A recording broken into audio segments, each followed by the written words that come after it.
Hare Krishna, everyone. Welcome to this week's edition of the Hari Krishna Project podcast. This is episode number 178. I feel like we're climbing up this ladder to I don't know where, and I don't know how high the ladder goes. We just keep going. And I'm delighted, therefore, to bring you episode 178. Do not forget, if you're watching this on YouTube and you haven't already, please hit the subscribe button so you can be kept updated about future podcasts and video productions from the Hari Krishna Project. And or if you're watching this on Facebook, which is the other platform where you can watch these podcasts, please, if you haven't already, like or follow the Hari Krishna Project Facebook page, so you can be kept updated about future podcasts. And also, as you're probably well aware by now, as well as this podcast, the Hari Krishna Project does other things as well, like we do Hari Krishna festivals, school programs, we distribute books, all those things that keep me out of trouble. which I which I allude to every now and then.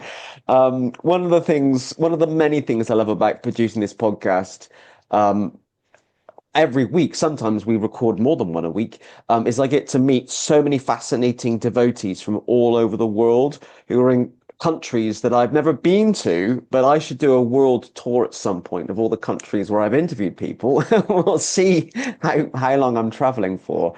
And this week, I think actually for the first time ever, I haven't had a chance to go back through the archives.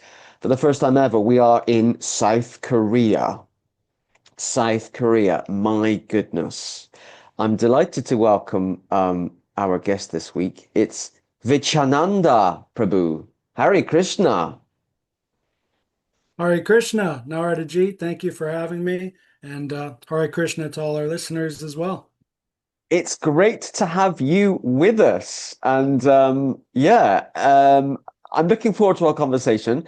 We're going to have a fantastic conversation about a whole range of issues.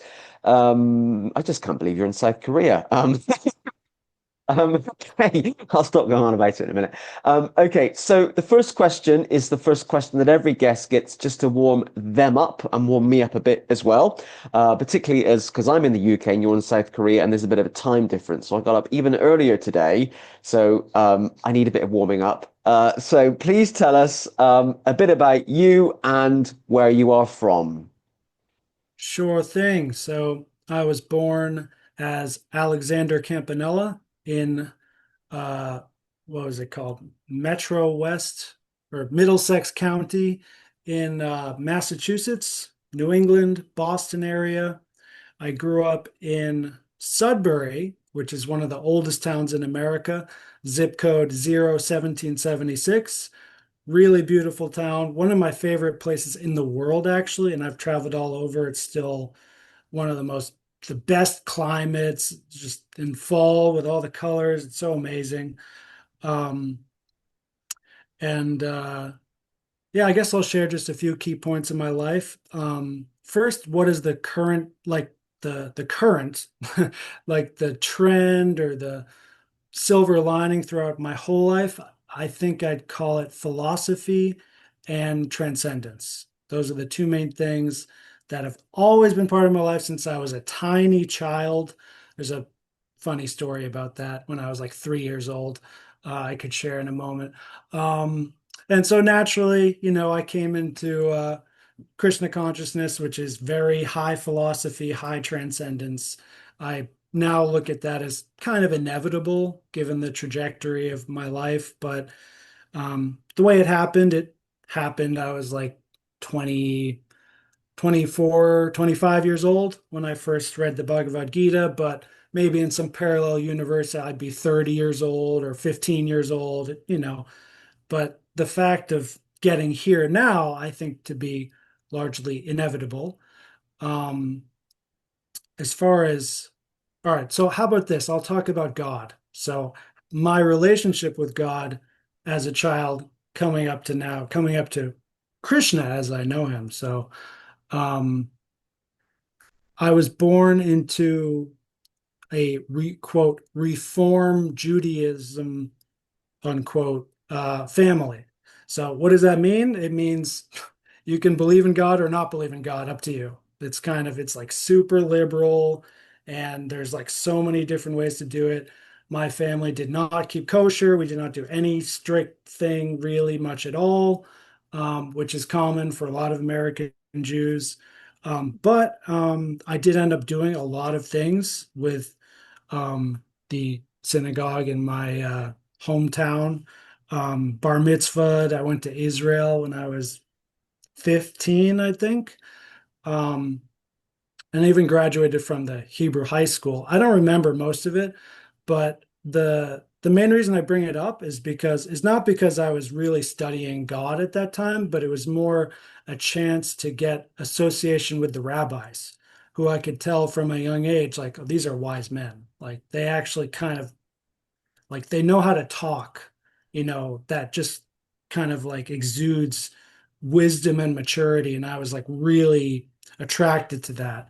And that's also a common theme in my life. I've been collecting gurus and teachers and masters from all over for my whole life, including these past 2 years in Korea. I've met a couple saints, judo master, had a blast here.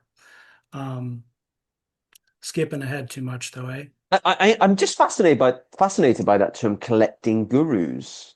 I've never really heard anyone say that before. I'm just thinking about that and how that because it depends how we define guru and how we Right, right. interpret the word semantically, doesn't it? Because actually we'll all have lots of gurus, our parents, our teachers at school, our guru, Diksha guru, our Mm. boss, maybe not, maybe a sports person we're a fan of. Guru means number of things, but yeah, I'm just fascinated by that term. I've written it down. Collected gurus. Yeah. Yeah, yeah, I think I need to put a caveat with there, right? So I mean guru in the same way the word is commonly still used today in Indonesia, Thailand, India. That word, has changed as it travels from India. So in Thai, it's kru, Khruu, but it's obviously cognate to the Sanskrit guru. And Indonesia, Bahasa language, it's literally guru. It's like maybe the vowel like accent changed a little bit, but it's like the same word. And, young children, they call their school teacher guru. The same way in English, we say, hello, teacher Alex, teacher, whatever. Music teacher, teacher means teacher. And that's how I mean it. I mean it in the mundane, common sense. But then there is that other meaning of guru, especially the technical, a specific technical meaning that Mm. Srila Prabhupada gave us, that means like the one spiritual master for a certain disciple, which has like an eternal relationship. And I mean, it's really, really deep and advanced and holy. And that's like another category. I don't Okay. want to belittle it, because it's really high, but also I just have to clarify, I'm not talking about that. And most of my daily life, I'm switching between gurus. So if I'm studying, if I want to invest in something, I go to my investor guru. But I don't lie to myself and thinking, oh, this is going to get me back home, back to God. No, this will get me perhaps a higher return on investment, and I don't care about that. Even if I lose some money, it's like, well, it's money. Like that has its own tattva within the bigger tattvas, and so on. Okay. I've got you. I've got you. Yeah, I mean, I've got quite a few questions already, but and we've got so many things that we want to discuss today. Um, Fascinated about your upbringing, kind of Reformed Judaism.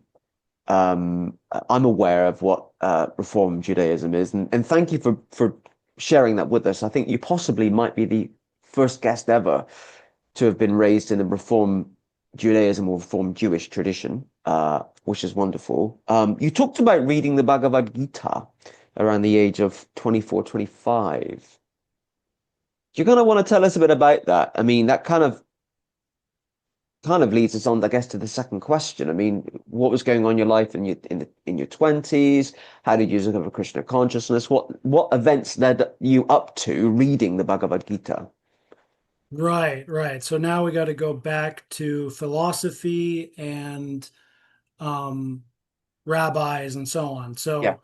So there were two rabbis in that synagogue in my hometown, and I liked them, I respected them, but they were never like a guru of mine, actually, in any way. They were just like wise enough where I was like, okay, I could talk about things with them that I couldn't talk about with my friends, with my parents. Like they did have a special place in my life.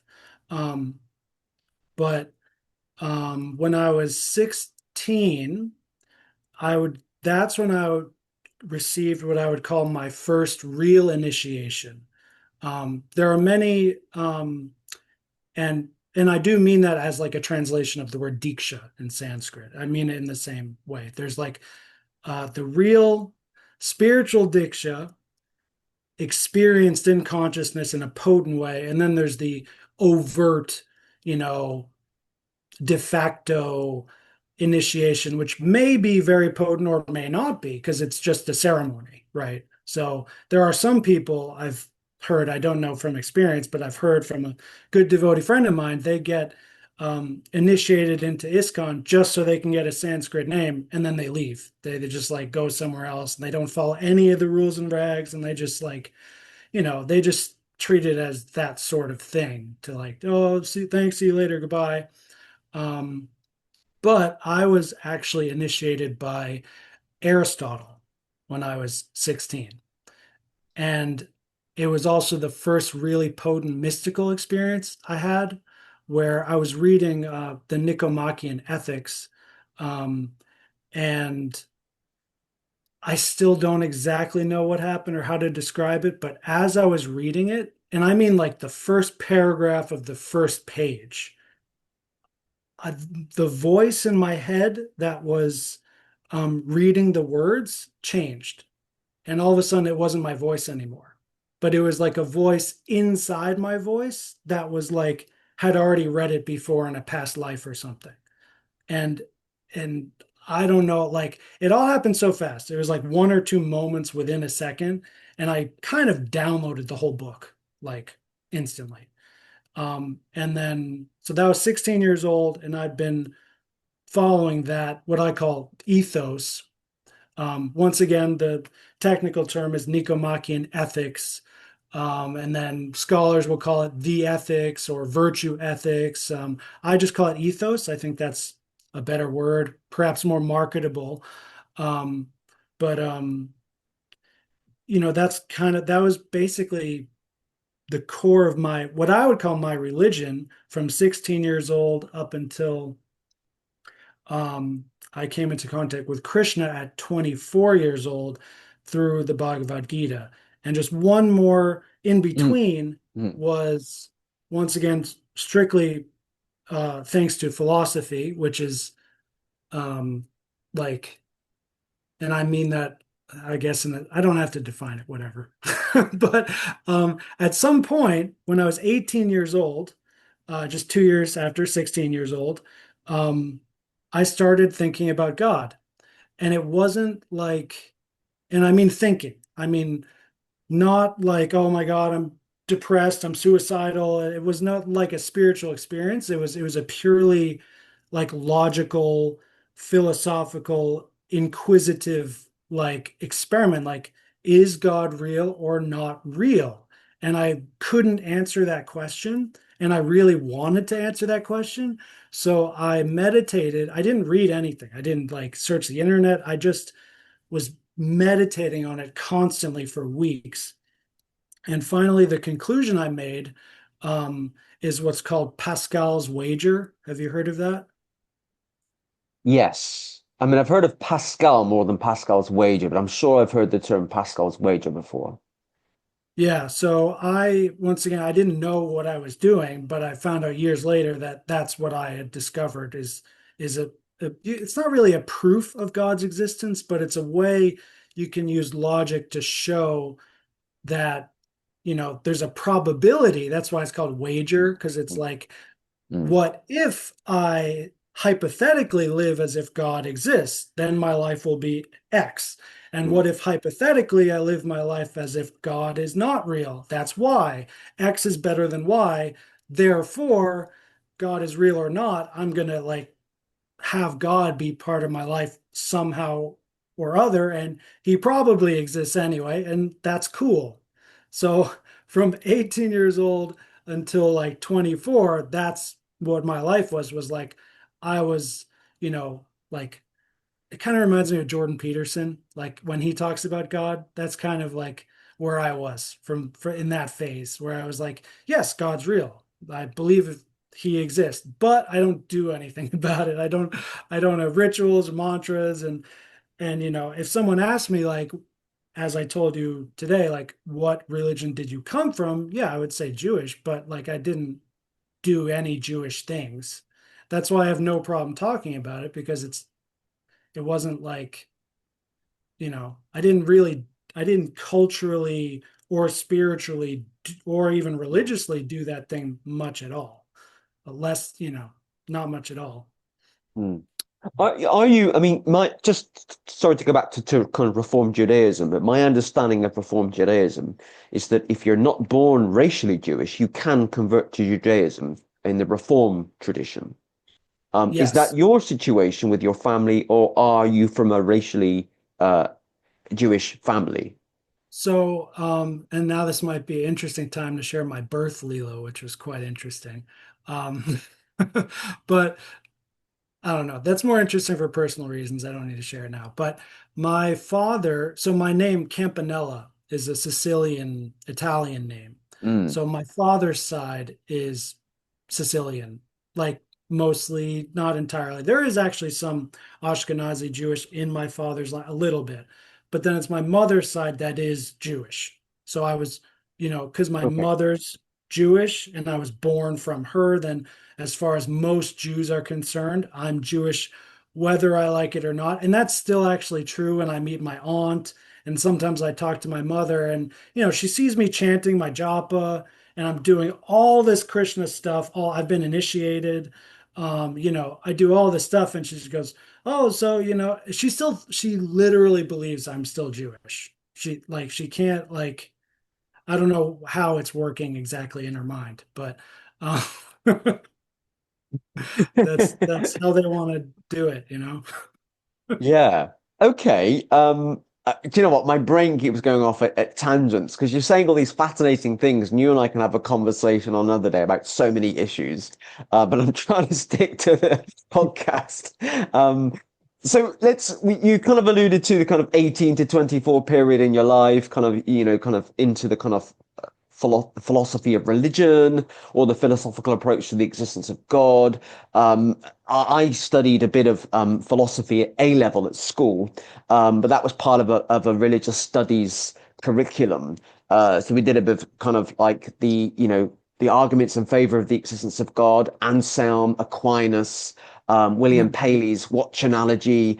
And that was well over 20 years ago. I'm quite old now, but you know, but yeah, I remember all that with fondness. And actually, I find that the teleological argument, the argument from design, is actually a very easy argument Hmm. or easy concept to present to people. The world, uh, uh, um, well, the world is chaotic, but the world doesn't look chaotic. The world looks like it's been designed by a designer. It's rational to assume it's being Hmm. created. You can logically assume that by looking at, you know, the way the world fits together and everything fits together. Um, um, okay, so let's talk about you being 24 and reading the Bhagavad Gita. How did that happen? What was going on in your life? Right. So I was in Burlington, Vermont, where I graduated from UVM, University of Vermont, with a psychology degree. I had recently graduated, so I was 24 at the time, pretty sure. And, so what was I doing at the time? I had just started doing judo. I was substitute teaching. That's when I first started my teaching career, was right around then. And delivering pizzas. did not have some fancy job. I did have one uh, official psychology job in a research study, and it was really short-lived and a blessing because I knew, oh, I'm actually not going to go down this path because it doesn't go anywhere. It's interesting. Like I love doing research and writing papers and like doing the academic life, but it doesn't like have an impact. But Mm. once I was in the classroom with children teaching them, I was like, whoa, I can teach and they can learn. And it's like they right away they can like do things and then do other things. And it's like, I have like a place there to make things happen and I'm good at it. So um that was really cool. Oh, I was brewing beer, making wine, making music, doing art. Like I was like exploring everything. I was reading um, crazy, crazy books at the time about aliens and the ancient history, Great Pyramids. Like I was all over the place. That's kind of what I mean by transcendence. I mean it kind of in the philosophical sense of like, you have like a set of items and then there's this higher set that you don't know of yet. And then until you transcend that, and then you're on that higher level, and then you keep going. Maybe not necessarily spiritual transcendence, which is different. And I was also exploring, various plants that can expand consciousness, as many in my demographic would do, especially in Burlington, Vermont. Um, but anyway, I came home one day and to my apartment in Burlington, which is so disgusting. It's just young bachelor dudes, uh, beer bottles everywhere. No one's cleaning anything. And there's a Bhagavad Gita on the kitchen counter. And I was like, what is this? It's probably the only physical book in the whole apartment. No one's reading things. We have like, video game consoles and stuff, but there's like, and like DVDs maybe, but it's probably the only physical book in the whole like apartment. I had like maybe three roommates at the time. And I picked it up, and yeah, I was like very much attracted right away. This was the what I call, I hope no one is offended, but I call it the Jai Israel Swami edition. So the but I love the cover of it. It was actually really good that there was that edition because the edited Bhagavad Gita has those quotes on the back by Gandhi and Thoreau and Emerson. And, those guys, they grew up in my neighborhood, Walden Pond, like and they were transcendentalists, kind of as I was and I am, from that same region. And all three of these great men who I already knew were great, even though I wasn't totally familiar with their work, they were like, yo, if you think this stuff is cool, wait till you try this Bhagavad Gita. It's like 100 times better. And so, and I read, so I read those quotes and I was like, whoa. And, I saw Prabhupada's picture and I said, well, that looks like a Swami. And I read his name and I didn't, know much Sanskrit at all, but I knew just by how the name was like kind of written and organized, I was like, this is a real Swami. This is like, this guy's high up. Mm. Um, but I'd never heard of the Bhagavad Gita, so I don't even know if I pronounced it correctly. I might have called it Bhagavad Gita. I don't know. But so the next thing was, where did this come from, right? I wanted to read it, of course. That took up like 1 minute or less where I was like, I want to read this. But more like pertinent in my mind was like, how did this end up in my dirty kitchen? you know what happened? And turned out it was one of my roommates and best friends at the time. His girlfriend was approached on the street by a monk who took compassion on her because this young lady was visibly disturbed. She had trouble walking, various disorders and ailments and whatnot. And so some Hari Krishna book distributor saw her and was like, hey, maybe, this book can help you. And she was like, oh, thanks. And like she gave him $5. And then I said to her, I was like, I'd really like to read this. Do you mind if I have it?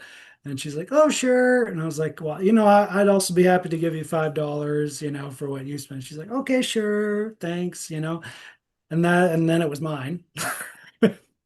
And and uh yeah, I started reading it. It took a long time to read, because one, I was reading it very carefully, every single word, every purport, everything. I was reading it cover to cover.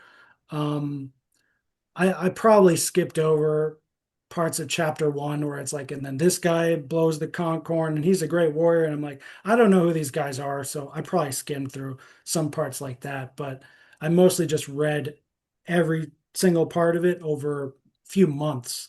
And I would chip away at it during break times at work. And I would keep it in the next to the phones where we would take orders. There was that Gita was always there, and sometimes my coworkers would make fun of me. Sometimes um, they were interested. What are you reading about? What's this chapter about? And I slowly read the whole thing. And before I forget, while we're on this topic, where did that Bhagavad Gita come from? I found out very recently, when I was in North Carolina living at a Hari Krishna temple, um, that I met both two of the only book distributors in this region at that time. And it was probably either Babu Das, who was on your show recently, or Raini Tai. He has a bigger, I forget his full name. It's like Raini Tai Das something. I don't know, but these guys are very prolific book distributors going all over North America, and it was probably one of those two guys who I got this Bhagavad Gita from, and I met both of them years later, which was so cool. I'm gonna drink some Wow. water now. Wow. No, no, that's an amazing story. Um, yeah, as I said already, you and I can have a conversation, I think a lot longer at another time, but I just love the fact that you got home from work or wherever you were and you found a Bhagavad Gita sitting on the kitchen worktop of the apartment you were in. And I can picture the type of place it was, a proper bachelor's pad, where there's mess everywhere, junk everywhere, beer bottles, and that's Krishna. It's got Krishna all over it, hasn't it? Nothing happens in this material world without Krishna's say so. Krishna is the supreme controller. And if Krishna wants a Bhagavad Gita to be in that apartment at that time, it will be arranged. And I don't know why I laugh about it because actually it's so beautiful. Um, I know okay. about laugh about it. You laugh the same reason I laugh, which is bliss. Yeah. Your your subtle body gets so overwhelmed with bliss, you don't know what to do with it, and it comes out in laughter, which I've got in trouble with socially for. I was in my home city, which is a very white middle class part of England. I was there. I go there quite a bit. My parents are there, my family are there. I have different commitments there. But I was on one visit. I was there about 3 months ago. I was walking through the town, and the devotee community is pretty much non-existent, but there are a few devotees around. And I just thought, oh, I might go into this charity shop to see if they've got an original copy of the Bhagavad Gita as it is. I just had that thought, and I went in, and literally I was there for like 12 seconds, and I saw original copy of the Bhagavad Gita as it is, large print. And I just thought, well, it was like, I'm going to buy it. It was only about £2.50, which is Ooh, remarkably cheap. So what I a just good bought it. deal. I just bought it. And then this is how Krishna works. The next day, so one of the things we do at the Hari Krishna Project, we sell books. The next day, a devotee from Manchester, which is the north of England, messages me, Narada, I'd like a large copy of the Bhagavad Gita as it is, original edition. And I was like, I've just picked one up from the charity shop my family are from. I'll just send it to you in the post. And it was like, it wasn't bizarre because Krishna's in control and it was Krishna's arrangement. But I loved being the observer and watching that happen. Mm, So yeah, I can testify to the experience that you had. that's excellent. That's beautiful. That's and we'll talk later about how I Yeah. ended up in Korea, which is similar things happening there. So at some point, you made an active decision to go and meet Hari Krishna devotees after reading the Bhagavad Gita as it is, or reading Yes. part of it. Tell us a bit about that. So I read the Gita cover to cover, and then I put it down. And I, pardon the language, but chewed on it. Like, in my soul, in my consciousness, I, meditated on it for some time, a month at least. And it was, I just got like a big sense of what that feeling I've is very, very strange. I've only had it a couple of times in my life where I had actually, without knowing it, I had fully accepted a lot of the tenets that Krishna talks about in the Gita, but I didn't have anything physical to place it on. So I was in this like spooky kind of trans-dimensional awareness of something. And and I, during that phase where I was just like trying to like absorb or deal with what had came into me, um, I had a mystical experience. I would guess I would call it maybe the second profound mystical experience in my life where I heard Krishna's voice from within. So, Paramatma, that is. So, in the scriptures, it talks about a flute-like voice. Um, and yes, I agree. That's a good descriptor of the voice. But really, what really like kind of like destroyed a lot of my like sins and ignorance from hearing this voice was more the location of it. It was really in my center. Mm. So like it right in my heart and in the mid, so there's like that ego voice that I'm always hearing myself talk about, and it's like 10 layers inside that voice. There's like the false ego, the higher ego, the self, and then the super self. And I could feel that central voice. He said just like one or two syllables to me. It was like nothing. Um, and it just like radiated from that most central point to all other fibers of my being. And I freaked out basically. So um I fortunately I was able to hold enough of that genuine experience in me, and the bliss, I was able to keep it inside. Maybe it was Kundalini too, and I don't know a lot of that stuff. But I went mad. So the next day, the next weeks, I would tell all my friends, I found God, I'm the chosen one. I did full on lunatic mode.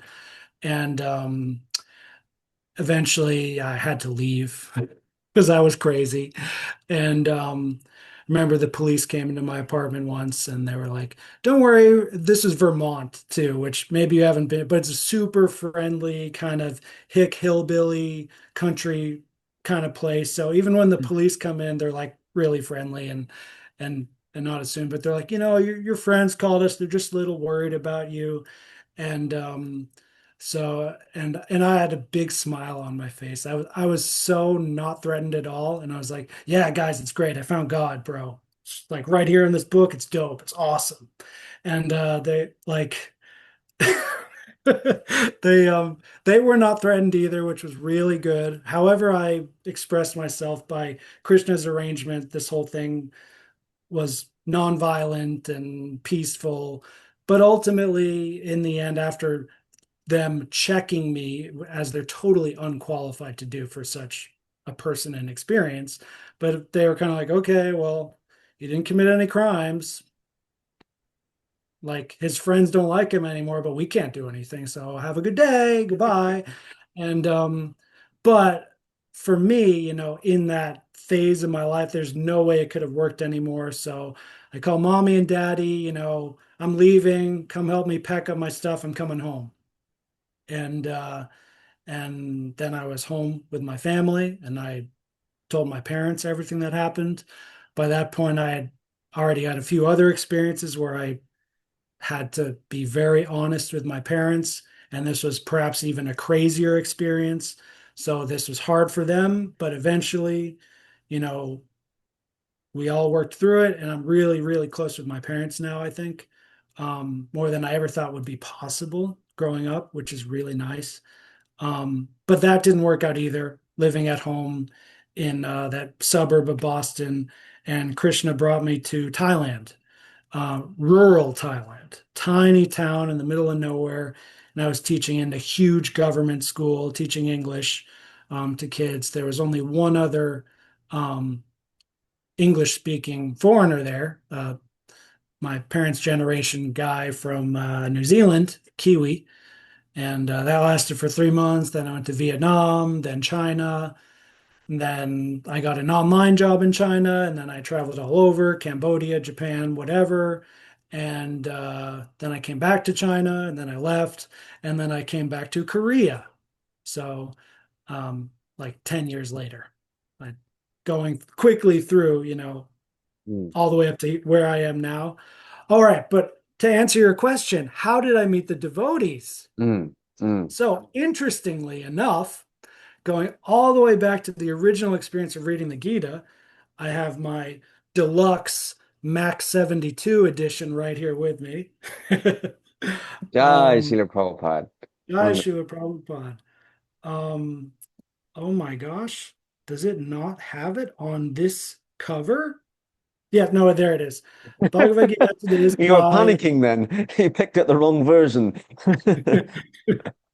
it's only the only place I can see where it mentions ISKCON is on the inside front cover. But I believe on the other um, edited Bhagavad Gita, it says in all caps as an abbreviation, ISKCON, ISKCON. On this one, there's no abbreviation. It spells out the whole thing, the International Society for Krishna Consciousness. But that first moment when I got the Gita and I said, and I first noticed this is a real master, Prabhupada. This guy's great. I like immediately knew that.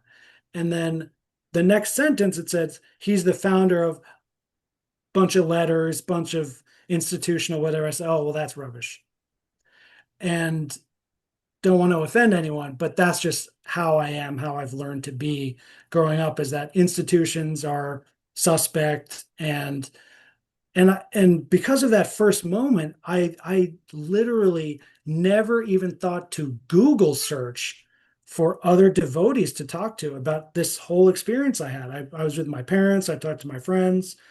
At no point did I think for also to be fair, I couldn't because I was too blissed out to like do serious kind of thinking for like months on end. But so it was about from coming home and meeting Mr. Paramatma. After that, it was about 4 years when I first met a devotee. When I first met a Hare Krishna devotee, it was 4 years later in on the train from Bangalore to Kolkata. I was on my way to Mayapur. That was the first ISKCON center I went to was Mayapur. And the first devotee I met is Lithuanian and American. He's like a dual citizen with like three different passports or something. He's really good at that. And he's still a really good friend of mine. Um, and yeah, the only to be fair though, the one thing I did start just before leaving for Thailand, I bought my one-way plane ticket, $1,000, my TEFL teaching course in Koh Samui, 2-week intensive course, $1,000, and I had maybe $500 to $1,000 left to my name in my bank account, and that was it. I was like, I had no plan to come back to America. I was like, this is it. Um, but before I leave, I was like, and I was chanting Hare Krishna. I was chanting the Maha Mantra. I wasn't doing rounds. I didn't have a japa bag or anything. I would just chant when I wanted to chant. Um, but I did search on YouTube Hare Krishna, like kirtan or something, and there was one video recording I found of Vyasaki Das. Um, in the specific name, it's on his best of album. It's called Tsunami Kirtan. And I haven't been able to find it since the video recording of it. The song is really easy to find, it's super famous. But I, like screen recorded, ripped it off from YouTube as an MP3 file. And that one 13-minute recording of kirtan, that's what I was associating with for 4 years. Just that one recording by Vyasaki. And that was all I needed, to be honest. And I had that on repeat for 4 years. And it's my ringtone now. I still love it. What I'm fascinated by is you spent 4 years kind of living a mystical, a kind of a continual mystical experience for 4 years. Kind of a slang expression would be you're living in the clouds. You know, you're living in this kind of transcendental adventure for 4 years. You're not a fan of Mm, institutions. mm. You spent a lot of time away from devotees. How did it come about then that I mean, you must have got involved with ISKCON to some extent to be initiated in ISKCON. So I'm kind of keen Right. to know So, how that happened, and also by one of its most senior gurus as well. I mean, at some point you must have yes. Yeah. kind of come down to reality. Come down to reality. That's a figure of speech. At one point you No, must no, have. that's accurate. Tell Yeah. us a bit about that. How did that come about? So chronologically, it was 4 years. I was basically a devotee without being a devotee overtly, right? In ISKCON with a kurta, with the tulsi, with all that stuff I had no idea about. Um, and then 2 years after that is when I was initiated. So that's 2021, I think. It's on YouTube. It's on my YouTube channel, Ethos Ananda, and Vidyananda Das. I also have a devotional, only devotional YouTube channel. Um, but I'm gonna oh make sure that those links are with this podcast so people can see your websites and your YouTube channels and all of that. So I'll make sure that's up there. But 2021, in the grand scheme of things, wasn't that long ago. yes, Um, no. this is a compliment now. You come across as very mature. And I thought that was a lot longer before. So We've had that some discourses via email, and I right, just right. So I'm so glad you brought that up because that's actually the next thing I was going to talk about is why I ended up in Thailand. yes, It was please. to gain maturity. That's actually why I was there. I didn't fully know it at the time. I didn't know anything about Thailand either. I knew there were probably some fresh mangoes and coconuts and elephants, and I knew it was a Buddhist country, so I knew, it's like closer to Krishna and Hinduism than America, at least. I was like, and I was like, oh, I can get a job. It's cheap. I can survive, and I can teach. I can do it all. I was like, all right, let's do it. Let's go. Let's do it. But what actually happened was, um, especially those first 3 months were miserable because I was still buzzing. I was still in I guess it may sound like boasting, but in like a semi-samadhi state. It's lower than that, but I was very buzzing and blissed out all the time. Um, but my work life as a ESL teacher there was really hard. And still to this day, after teaching ESL for like 10 years, that's one of the hardest jobs I've ever had. Even if I went back today to do it, it would still be kind of hard because I had no assistant teacher, no support system. Um, I also had freedom though, because they were very like they didn't have high expectations from me. They were like, just make sure the kids don't kill each other. They learn how to say a few English words. You're good, bro. Don't worry.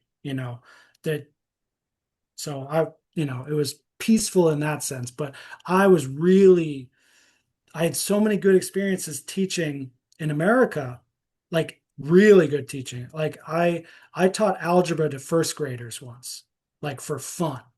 Like I was really good at that. And then all of a sudden I'm in this other environment where they can't speak English.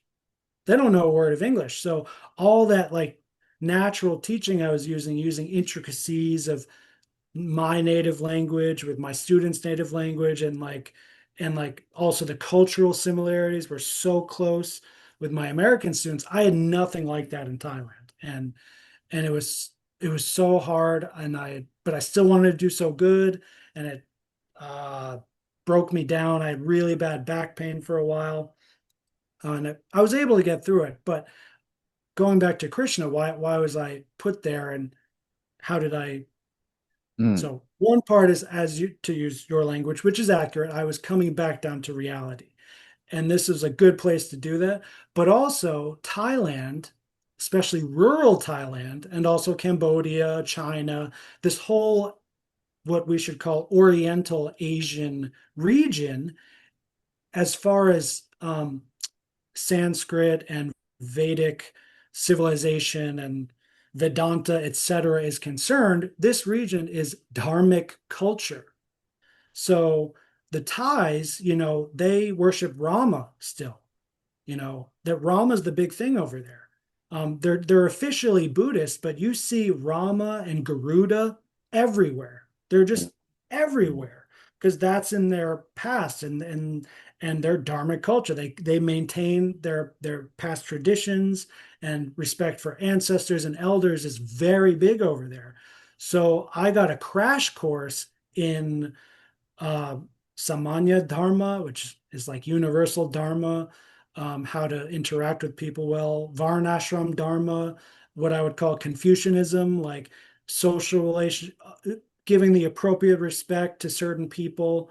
It was so humiliating in the beginning, but it was such a blessing because in those 3 months in very, very remote Thailand, I was um, downloading or instilling in my character what I'd been reading in the Bhagavad Gita. And there's like two amazing examples.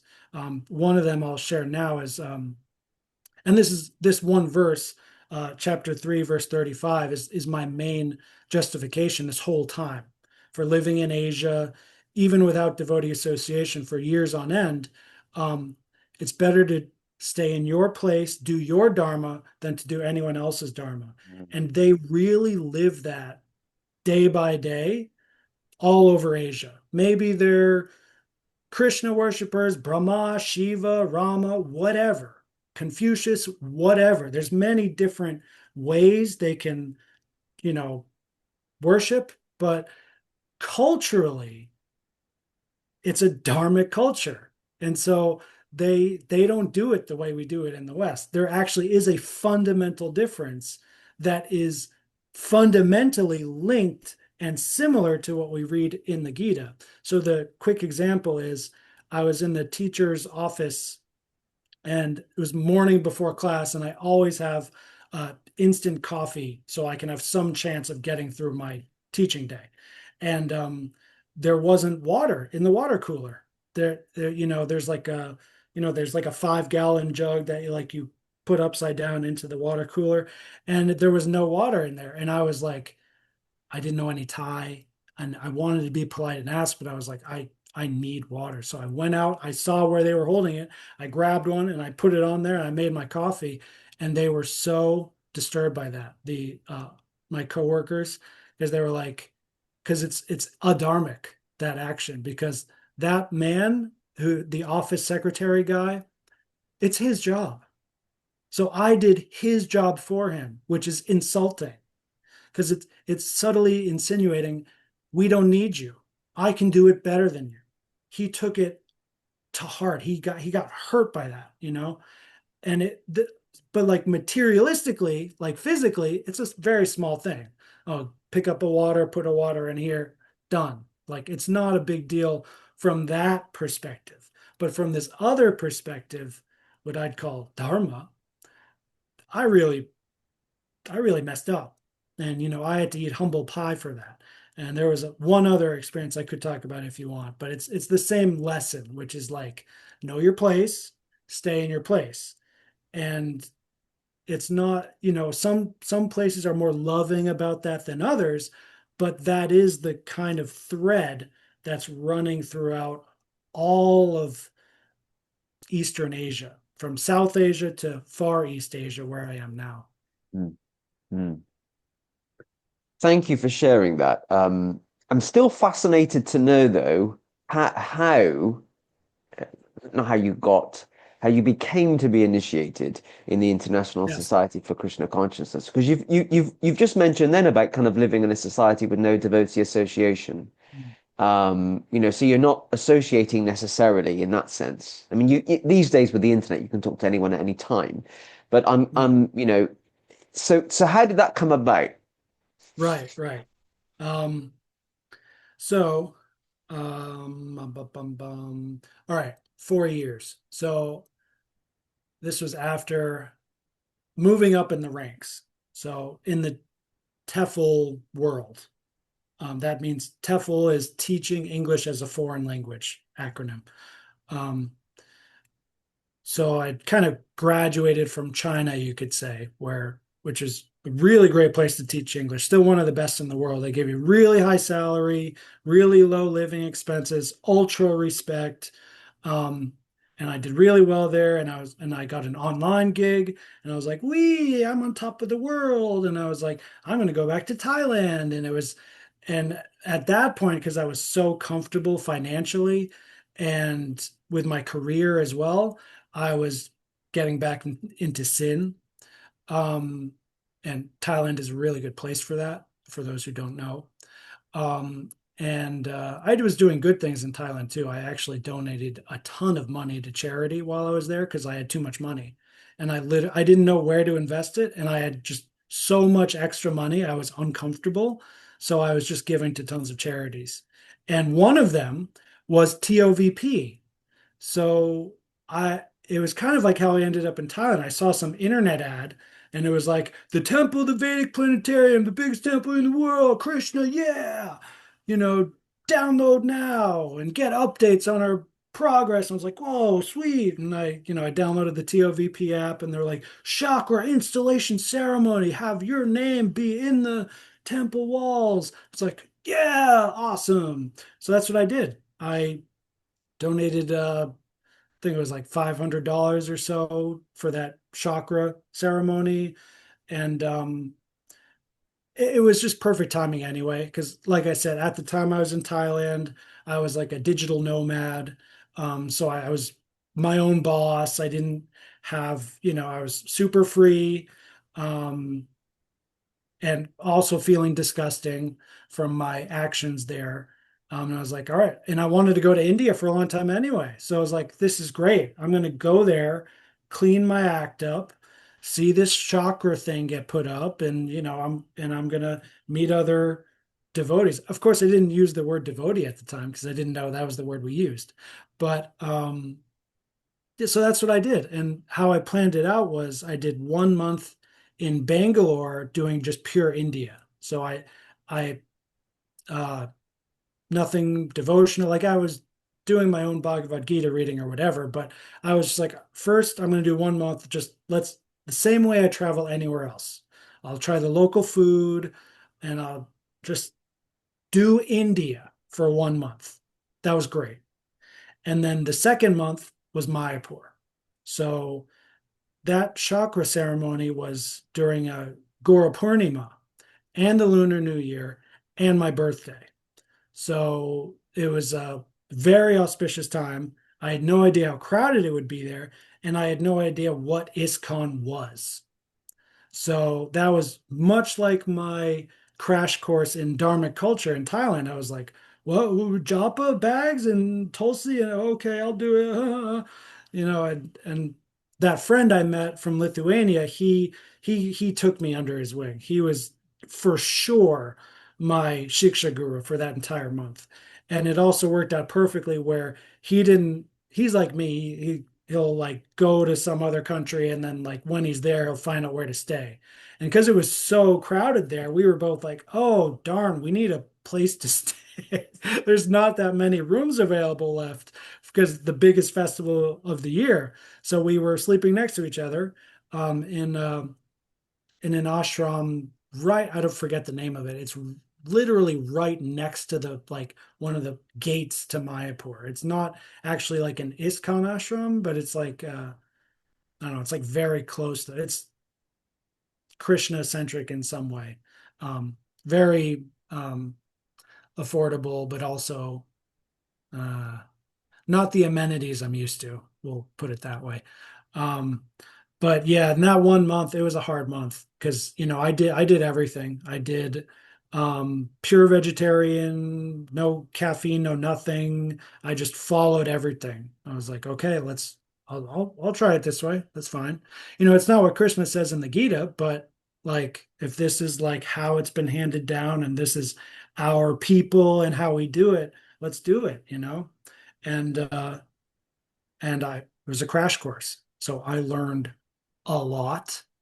Um, and then from that point, which is like 2019-ish, like just before COVID, up until 2021, um, I still didn't have that much devotee association because as soon as I left India, I went back to my usual teaching English thing, which was mostly online. And I think I moved back. That's when I was back in China. Yep. And I had met, oh, okay, so I had met one lovely devotee, Mataji, a Chinese girl in Mayapur, and we stayed in contact, and she was not that far from me in China where I was teaching, and then I was messaging her, and she was like, "Oh, we're doing a yoga festival in Guangzhou, that's like capital city for the south near Hong Kong," and I came there and I met tons of Chinese devotees and American devotees too, and um, and then after meeting them, my next year I moved closer to the Chinese devotees. So I found a job, a teaching job, um, very close to a sangha there, led by Gaudiya Prabhu, who I interviewed on my podcast. He's a lovely man. He was imprisoned by the Chinese for preaching very effectively. So I tried to interview him about that, try to get some details. I didn't quite get the juicy details I wanted, but he's still, excellent, good friend, great devotee, and so on. And Gaudiya Prabhu was the reference that I gave to Hridayananda Das Goswami Maharaj, aka Srila Acharya Dev, who I will just call HD Goswami because that's easier and that's how he's known on the internet. Um, and oh yeah, but first, so I was mostly online. Here's the thing: I was still not physically associating with devotees most of the time. I did that one yoga festival in Guangzhou. I traveled for a weekend down there, but during that time, I was starting to using the internet associate with devotees.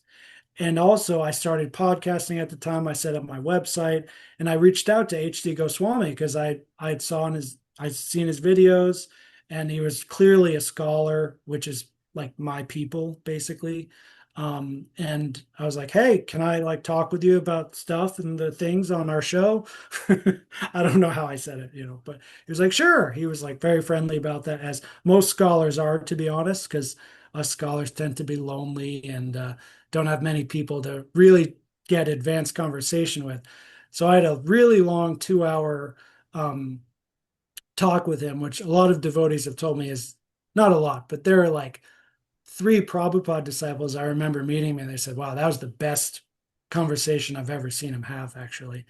And then at the end of that one, or at the second one, I said, would you consider initiating me?" And he was like, kind of basically like, "Sure." So there were details to still be arranged. He's like, "Oh, please get a reference for your character." That was Gaudiya Prabhu. And then I got initiated. And yeah. Thank you for that. I really appreciate that. And yeah, as soon as you kind of mention the kind of discourses with Hridayananda Maharaj and the reference and everything, a lot of things kind of clicked in my head, and I know what I mean by that. A lot of things clicked in my head, but I think I was about to say something that some people might find bizarre. I think it's quite remarkable that you've remained on the periphery, and I applaud you for that. That you've remained on the periphery and you've maintained your independence as a practicing Hare Krishna devotee, and I think that's really healthy. I think everyone or a lot of people can get sucked into that institutional mold and model where, and actually I've never really, I've always been on the periphery of most things in my life. You know, I am more productive when I'm on the periphery. I don't like being in the center of things too much. You know, if I look at my own life, the things I've been most successful at, it is where I've been on my own. Like I'm self-employed. You know, I run projects kind of not on my own, but with others. You know, so I'm a non-conformist. I'm a non-conformist. And you yourself and Hridayananda Maharaj are both philosophers. You're both philosophers, so I can definitely see that. I clicked when it clicked in my head when you said that. That is the connection, or a connection between you. Yeah, Is that zest for philosophical ideas and knowledge and conversation. absolutely. Mm. So thank you for that. I now want to talk a bit about your website. You've got a Mm. very impressive website. Can you tell us a bit about it? It has lots of resources, and you also run courses too. I'll put a link to your website with this podcast. What inspired you or encouraged you to set up your website? Yeah, thank you for asking. Like most, I'm gonna screen share it Yeah, while I please, talk about it so definitely. we can all have a look. I named it Ethos Ananda.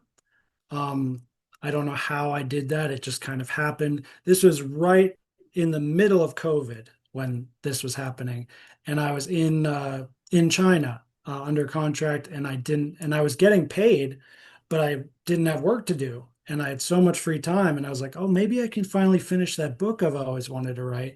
I was like, oh, and then I could make a website too, and I did all of this, and not all of it particularly in detail, but I did the hard part of setting it up all within that month or so.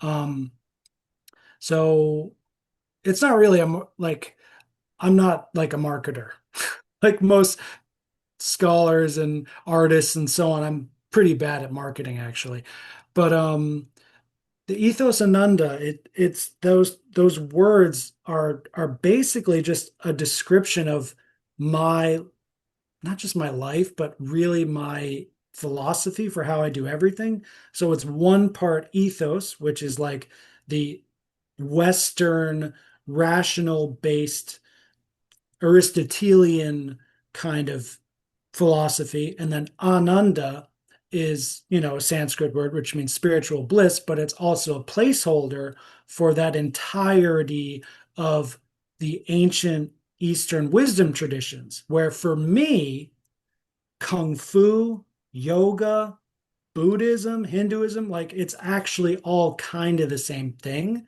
at a fundamental level, as opposed to all the Western ones, which are actually fundamentally different in a particular cultural sense.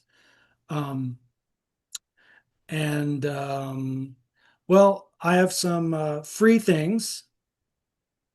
It's a So for great people, website, by the way. I love to meet devotees who have set up their own projects, who are doing their own thing. It's fantastic. Awesome. I'm glad to hear that. Once again, I'm not a website guy or a marketing guy. This all came together very quickly, and I don't know how it came together. But so right here on the landing page, you can put your name and email, and you'll get a 10-page PDF on universal wisdom.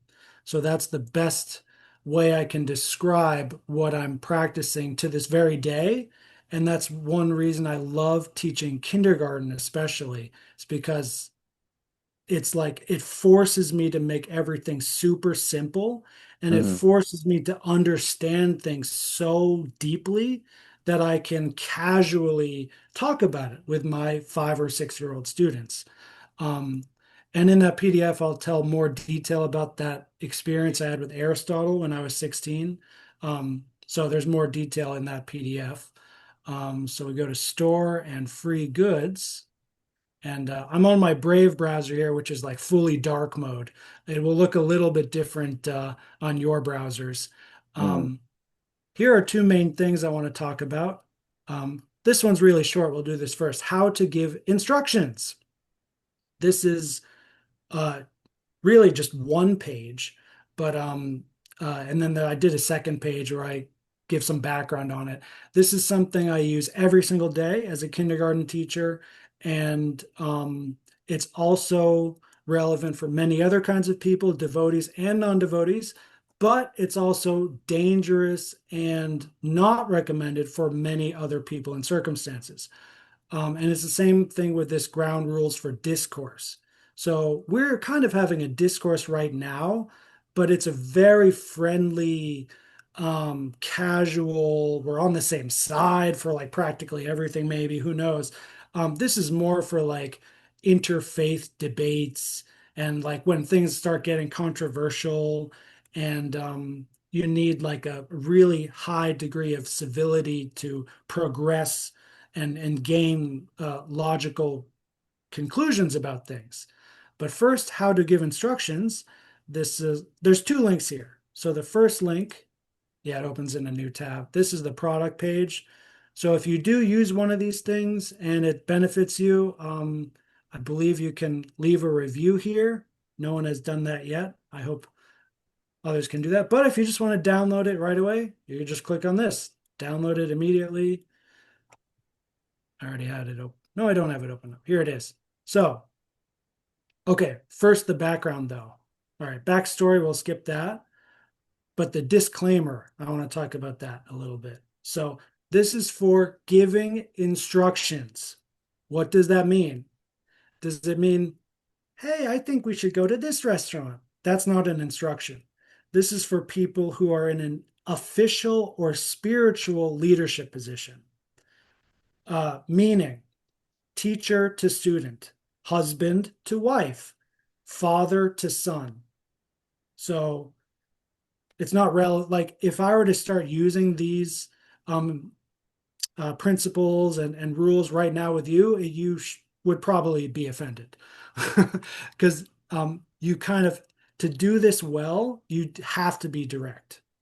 And being direct in this way is responsible and effective, and it should be done with love and compassion, of course. But I guess the conclusion here might really say it all. We instruct others to serve them, not to dominate or exploit them. And much like with some things in the Bhagavad Gita, you can take anything I've done with my work and you can use it for wicked ends. That's not my recommendation, but that is part of the deal when you're dealing with potent esoteric materials. Um, yeah, I got my Chinese name there, my Thai name, my Amazing. initiating name. I got a Oh, I have a Korean name too, but it's actually just Alex. It's not actually a new name. But here it is. One, be direct. Two, be personal. Three, give one instruction at a time. Um, we can go a little quickly through here, but here's one that's super, super important. And I see a lot of parents and other teachers that make this mistake a lot and they suffer the consequences. Wait at least 3 seconds after giving any single instruction before saying or doing anything else. It means if you're leading someone and you want them to do something for their own benefit, for you, for the community, whatever, you got to let them do it. And if they're not doing it, you still have to give them time for you to see if they're really trying to do it or not. So, and also for another good example, I see this a lot in America with dogs. This is great for animals too. If you go to some dog training course, they'll tell you similar things here. You say a command and then you wait. If you just keep commanding over and over again, it kind of like um, what's the word? It overloads the nervous system of the other person, and they can't, and then they get tired, mentally tired, and then psychologically tired, and then they start kind of tuning out your voice, and it just doesn't work as well. So this is one I use this every day in my classroom, and it's this part here about the 3 seconds. That's officially codified in my class rules. It means when I say one of my students' names, Jason, it's actually, I don't have a student called Jason, but I say Jason, and then he says, within 3 seconds, he says, yes, teacher. I give him one triangle. And then at the end of the week, who has the most triangles, they get the most stickers. They take their stickers, they get a prize. Wow. Welcome to Wonderland. Um, but, and then if I say, if I wait 3 seconds and I say one more time, Jason, and I wait 3 more seconds. And if he doesn't say yes, teacher, within those 6 seconds, and I say it one more time and he still doesn't respond, then it's like minus one triangle. But 2 times is okay. So like if I say your name, but you miss it, but then I say it a second time and you're like, oh yes, teacher, like that's fine. I won't give you +1 for that, but that's like, okay, like you were thinking about something else, like it's fine, whatever. Um, so um, this is like, I really can't tell you how important and effective this is. Mm, But once again, this is not relevant to everyone listening now, including, for instance, a guru, for example, like a sannyasi guru within ISKCON. For that's a very high leadership position, but a lot of times giving instructions like this, it will not be relevant or effective or appropriate. But in other times, you have to do that. So when you have to give an instruction to get something done, you should do it like this. mm, And if you're mm, doing anything else, or let's go just like one level, like looser, or whatever the word is, into like discourse. So that word discourse is more like conversation among equals, mm, basically. Discourse done properly liberates by bringing truth to all. God bless, peace on earth, light the way. So this word liberates is really interesting. That's where we get the word library. Um, Liber means book, and through books we can liberate ourselves. That's like the classical Western liberal arts tradition. mm, Um, mm, and and one of the from Socrates, Plato, and Aristotle all the way today, this is still one of the best ways to grow as a rational human being. mm, Um, so I think it's 3 pages. Yeah. So first page, procedure. This is how you have discourse with another human being. Um, period. Like if you want to actually get something done, progressively, I don't mean that in a political way, but I mean, moving from A to B and growing in knowledge, and also in relationships too. Um, there's a procedure to do. And if you follow the procedure correctly and you follow by not doing the bad things and you have the good ethos to do it correctly, we can all get along, grow together, help each other grow, serve each other better, and so on. Um, a lot of our, viewers and listeners, that I think a lot of this is not new, and it's the same with how to give instructions. But what I've done here is I've codified it. So like while you're doing a project, let's build a goshala, a cow barn, in our temple farm, and you're having some discourse on like the best way to build the roof, and someone says, "Oh, we're not going to listen to you, Swami Das," because you're never good at roof things. That's a horrible example, but personal attacks, you can't do that. You're not allowed to do that. Um, and if someone does that during a conversation, you can just say, page 2.1, no personal attacks. So if you get people to agree on these things beforehand, it's only 3 pages. You can go right to like page 1.2, subpoint B. That's not allowed, or that's good, or that's bad. It's very practical in that way, but it's also very boring. A lot of people don't want to like really officially, you know, consent and agree to something like this. Um, Bad language is typically bad, right? That's part of our Vaishnava philosophy, austerity of speech. But what have I done here? I've given very specific technical terms. And this one is really interesting. Sarcasm and irony is not allowed. So, and this is one thing I learned in Asia. They don't know how to do this. Their their language and their cultural upbringing has no place actually for sarcasm, and even irony is like very strange. They don't quite know how to deal with that, and it's really a testament to their good character, I think, to be honest. But why is it not allowed in discourse? Because it's not helpful at all. And once again, we're talking about progressive discourse to try and get people to the next level. If we're two friends having fun, go for it, you know?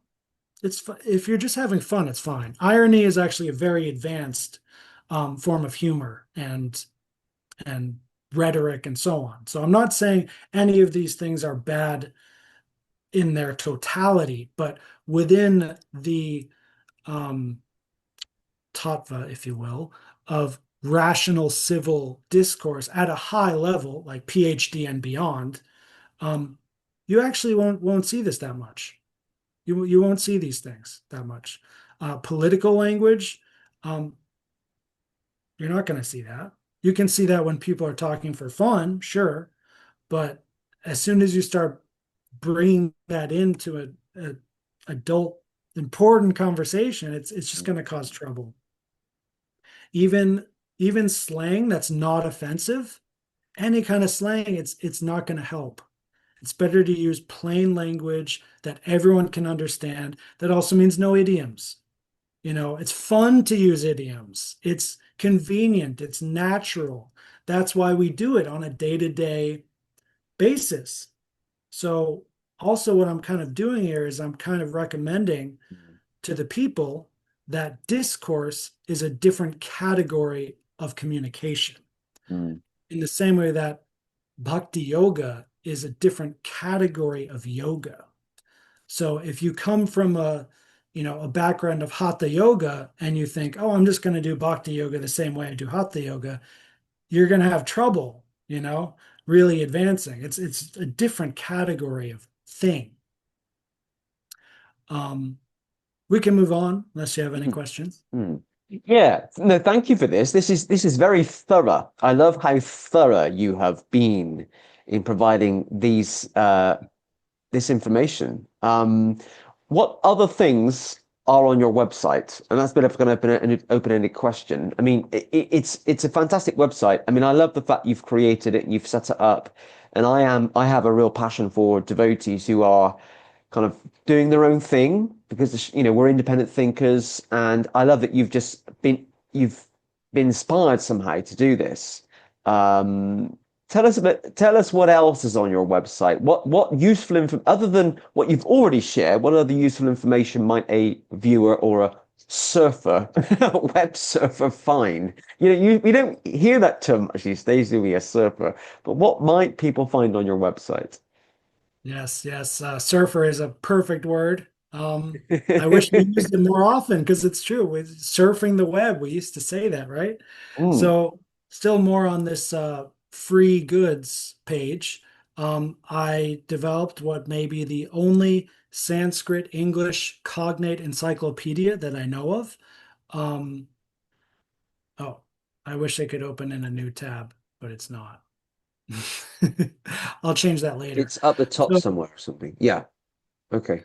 so, so how did I do this? This was such a fun project. It's not done yet either. That's why it's not a PDF and there's no like branding on it. This is just it's on my website. It's like under the category of blog post. But it's alphabetical. And so it's really convenient for me when I want to edit it and add something new.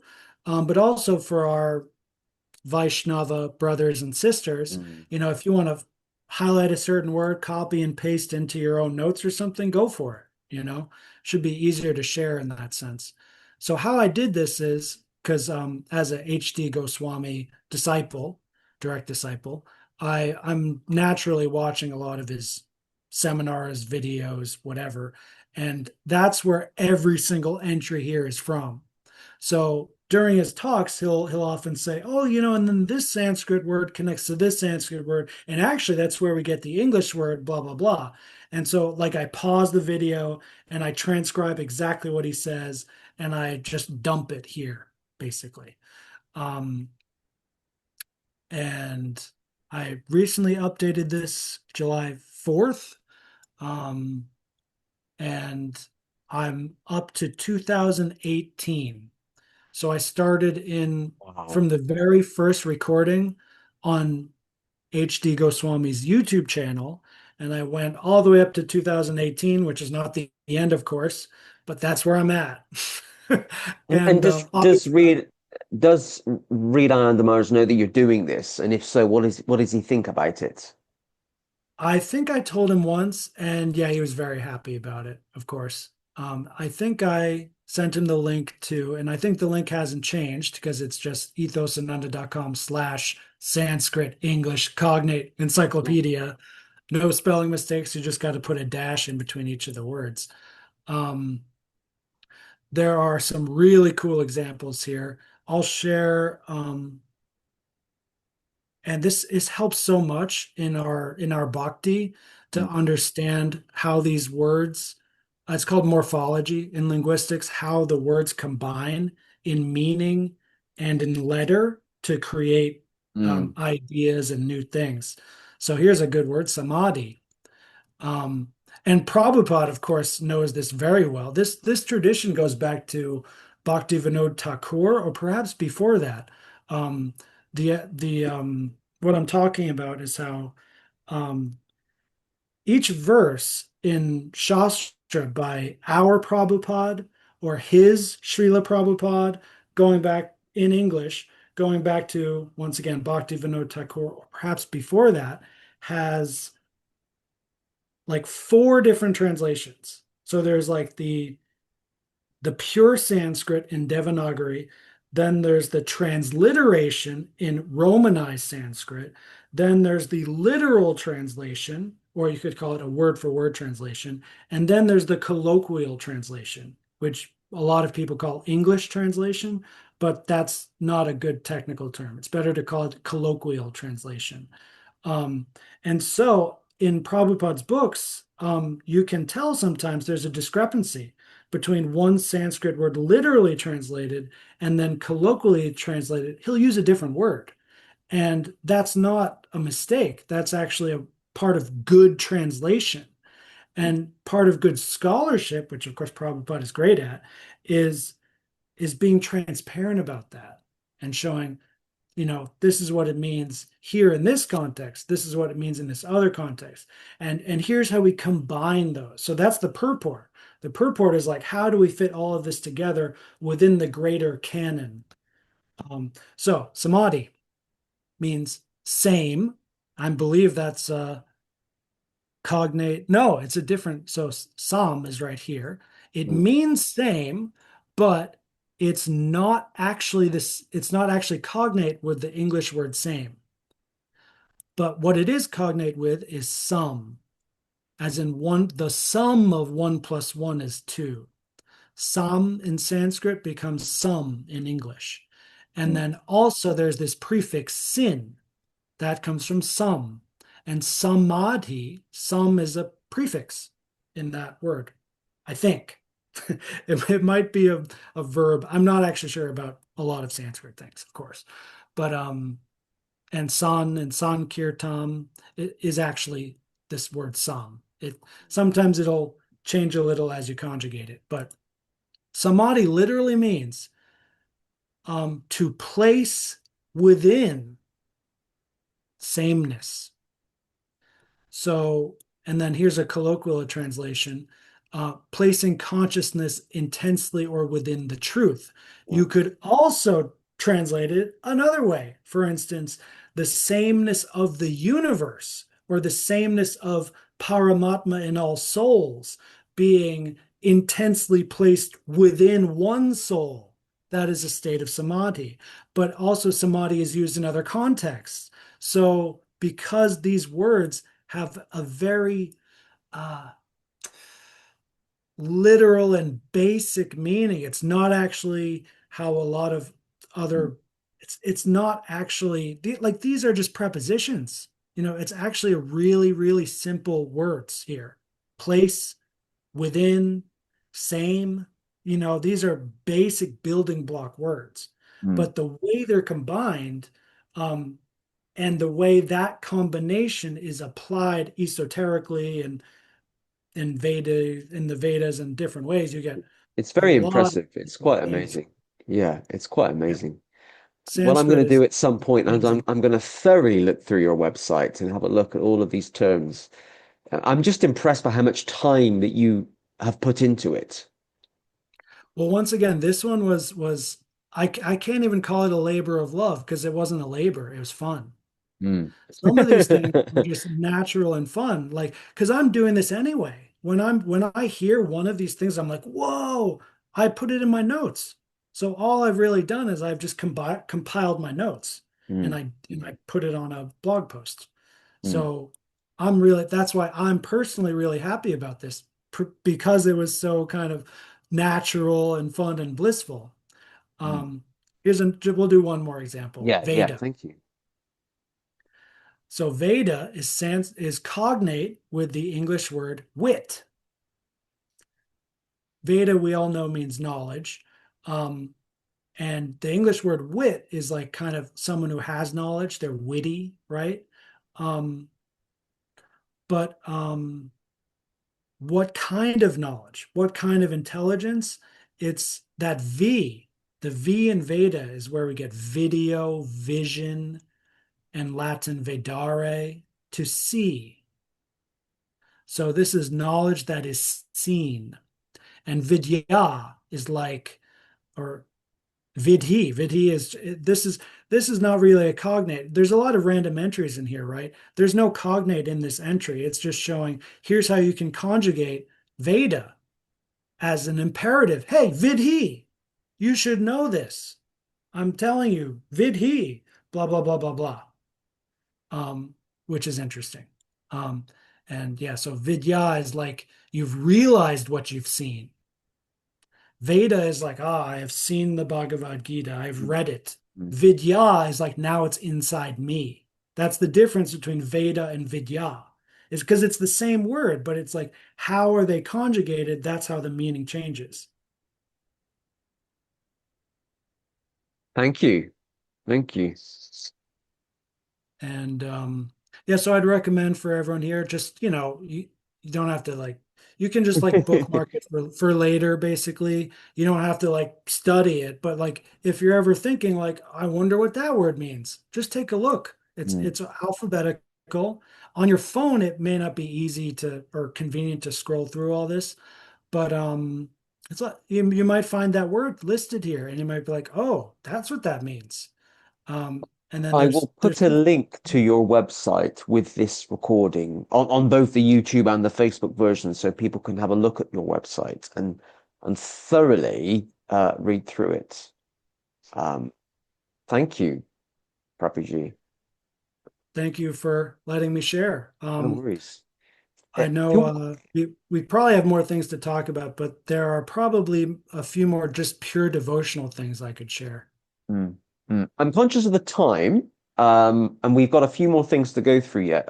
I knew that you and I could talk forever when we had that brief chat before we started recording. Um, I think I'll put the link to the website on the with the description, and then people can look at it in their own time. Sorry. But thank you. I do really, really appreciate that. It's a great savor that you've done and you are doing. Um, can we talk a bit about you now being in South Korea, if that's possible? Sure. Sure. Because yeah, I mean, I can tell that you've got a love for traveling, and you've been in so many parts of Southern Asia or Southeast Asia. Mm. How did you end up in North Korea? North Korea. Sorry. So, Just oh, friendly sorry. correction. South Korea, but no, South no Korea. problem. South Korea. How did you end up in? Did I just say North Korea? Yes. I'm so sorry. North Korea is obviously on my mind as I shared that with you. um, um, Prabhu is not in North Korea. I often joke about I would love to interview somebody in North Korea, and that hasn't happened yet. I'm not aware of there being Hare Krishna devotees in North Korea. Um, can't That believe would I've just done be that. amazing. It would be phenomenal. But tell us about being in South Korea. Okay, what's it like? Why are you in South Korea? You're working as a kindergarten teacher, I understand. How did that come about? And what is it like being a Hare Krishna devotee living in that country? Right, right. So this move was very interesting compared to the other moves I've done, because not only have I been initiated for a while now, but also before this, going from like Thailand to Vietnam or Vietnam to China is maybe a small move, but before this, but first of all, I'm in the fourth biggest city in South Korea, Daegu, and I'm not far from downtown either. So I'm really in the city. But before this, I was living in rural North Carolina on like a temple farm, ISKCON temple farm thing. Um, and and I was and I tried, as best I could to do that out, that because Prabhupada instructed us to do that. So I really wanted to put my best foot forward. And I've never farmed before, and I've never done construction before, but I was like, I'm going to do the best I can. And I did for 2 years. And then it just came to the point where I knew I had to do something else. Um, Maybe too much of a heartache to say why. But anyway, so I knew the basic shastric reason I've already said. It's 335 in the Gita. We should do our duty. So my duty, my skill, my talent is definitely for this teaching thing, teaching children especially. But I've taught all ages. I've taught adults too. That's fine. Um, and I decided, I'm going to go back to Asia, and then why Korea? Um, there are a few particular things I didn't know. There's a lot of things I didn't know about Korea. When I arrived here, I shortly learned that South Korea is a predominantly Christian country. I had no idea. I see churches with a big lit up cross everywhere, just walking around. And there's only I think it's only one of two countries in Asia where that's true. I think the Philippines is mostly Christian, and I think that's it, but I Hmm. could be wrong.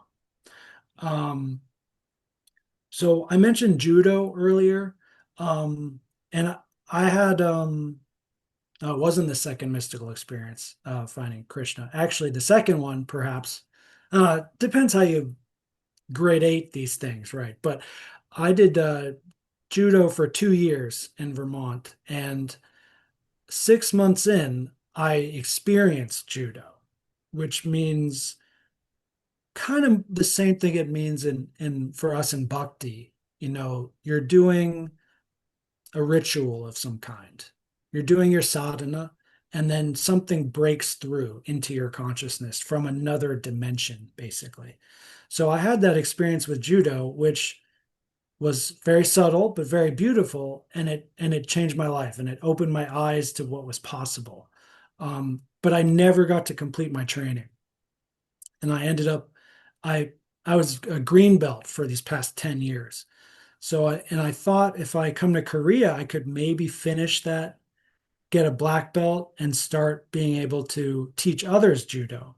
Um, and judo is kind of like what I'm doing with Aristotle, where it's not, you know, explicitly Krishna centric or Eastern even centric or Bhakti centric or whatever, but it does actually combine well. Kind of like if you're a vegetarian and you go to an organic farm, you're going to get a good product there. But that organic farmer might be Christian, might be atheist, who knows? But maybe they're just really fanatic about organic. for you as a consumer, it doesn't really matter that much, right? Because you just want good organic vegetables. Um, so that's one reason, and that happened. So I got a black belt. It's right here. Yay, well done. Yeah. I Dan, also I Dan broke my certificate. knee during the process. I broke the ACL in my right knee. So Wow. but it was at the same time that there's one of the many like blessings in disguise. It's a testament to what is possible with good ethos because I was a brown belt when I broke my knee. And so I thought, oh no, like how long am I going to be out for? Maybe I'm going to be stuck at brown belt for another few years. And but because I was I had such a good sadhana with judo, I had better attendance than most of the locals, high levels of respect and etiquette I was giving. So I, came into the dojo a month or two later on crutches, and I was like, you know, can I still get the black belt? I said, oh man, Alex, for you, of course. Like I'll sign my name on it, send it in. You're good. Don't worry. Um, so that was lovely. And naturally I like to preach about Krishna consciousness, and I didn't know if I could or not, but once I ended up here, I was able to preach Krishna to my students, which is probably against the rules, but it ended up working. And just one of my classes last year, I got them kind of hooked on it, and they were like, anytime we'd finish like one of our like English workbooks, they'd be, teach a Krishna story, please. And I got so fired up about that. I was like, oh, I need some like Krishna children's books, right? Wow. So I went to krishnastore.com and I ordered a whole bunch of them, most of Wow. them that are available to buy. And I got them, shipped here, imported here, and that's where this this poster of Krishna came from. Nice, Um, beautiful. so But South yeah, Korea is like officially, is it officially a secular country? But Christianity is the most uh predominant religion. I think that's accurate. Yeah. Yeah, yeah. I mean, It's I'm imagining it's definitely, officially secular, like France and Germany. Britain yeah. isn't officially secular. It because different constitutional issue. I mean, the USA is officially secular. Mm, I mean, people think it's not, but I would because I heard actually bizarrely recently on the news. Well, it's not bizarre. It's just that we're having this conversation now. There was a conversation about the Philippines about 2 weeks ago on the British news, and I'm sure the journalist said this is the only officially Christian country in Asia. Um, probably. I'm Yeah. imagining though that South Korea is largely Christian through practice, through culture, and that might be a reaction to communism. I mean, we want to be radically different. I mean, that's a whole another podcast. Mm, We want to be similar to our American or Western or European. Uh, the religion of the West is Christianity. I mean, we would say it might not be, but yeah. But I was just fascinated, and I that you've then taken the books into school, and you've kind of had that opportunity to show them to the school children. yes, yes. We got through that stack that I just showed you. We got through all of them, just in time to finish the semester. Unfortunately, they're not mine anymore. Once the second year changed, they moved up a level, and now I have a new batch of different students who are lovely. And I'm still hoping I can get some Krishna going with them. I mostly just haven't had the time because this is the most advanced English academy I've ever worked for, meaning Mm. for example, my second year, 5-year-old students, we call them 6-year olds because in Korea, they're still counting age by conception. So instead of age by birth, and there's a lot of other like in other Asian countries they're doing this. Most places they kind of like I think they use the international standard, but then they also keep in mind, oh, but you're not 9 years old, you're really 8 years old or 10 years old. Well, I can't do the So, math, but so no. somebody's first birthday would be 12 months after conception, which is technically 3 months after physical birth. something like that. I mean, so to Yes. confuse you, I was born in July 1984. Okay. So I need to work out when I was conceived. At Yeah. 9 months, but I've never asked my mother because it's just like not one of the conversations you want to have. But I've never heard that before, that it's from the time of conception. Um, I think actually even mainland China does this.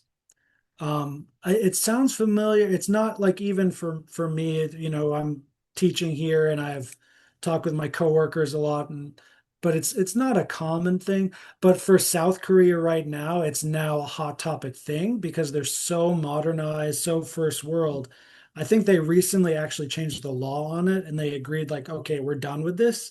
But mm, now is that transition time where like we're still kind of doing that and it's going to slowly fizzle out after some time. But just to briefly finish that thought, my 5 year, we call them 6 years old, but they're really more like 5 year olds. The second year students, they're in a few months, we're going to give them a first grade English book. And that means first grade by American or UK standards.